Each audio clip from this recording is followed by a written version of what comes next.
नमस्कार दोस्तों, कैसे हैं आप। आशा करता हूँ आप खुश और खुशहाल होंगे।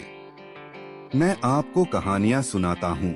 यदि आप मेरे चैनल पर नए हैं, कृपया लाइक, सब्सक्राइब और शेयर करना न भूले। तो आइए चलते हैं एक नई कहानी की ओर। देश प्रेम की कहानी। एक समय की बात है, देश की सीमा के किनारे बसे एक गांव पर कुछ आतंकवादियों ने कब्जा कर लिया और वहां लूट-पाट मचा दी। सैनिकों को सूचना मिली तो वह तुरंत ही उनसे निपटने के लिए चल पड़े। बरसात का मौसम था, घनघोर वर्षा हो रही थी। इसके कारण छोटे छोटे तालतलिया भी खूब विशालकाय नजर आ रहे थे।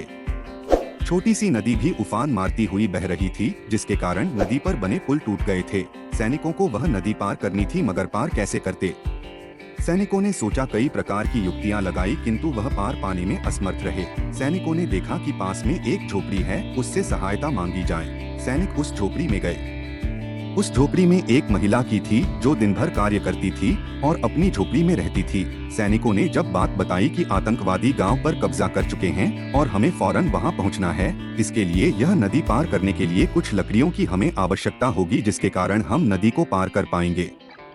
महिला ने पहले कुछ सोचा, फिर कहा कि मेरी झोपड़ी मैं दोबारा बना लूंगी, आपको जितने भी लकड़ी मेरी झोपड़ी से चाहिए निकाल लीजिए। महिला की इस भक्ति से सैनिक गदगद हो गए और यथाशीघ्र ही नदी पर एक पुल का निर्माण किया गया, जिससे सभी सैनिक नदी के पार उतर गए। महिला के इस देशभक्ति की सराहना जितनी करें उतनी ही कम है।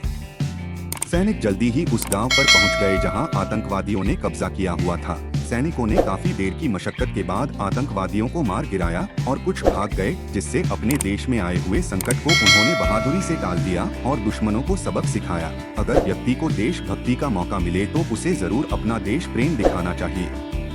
यही सर्वथा उचित है और धर्म भी यही है।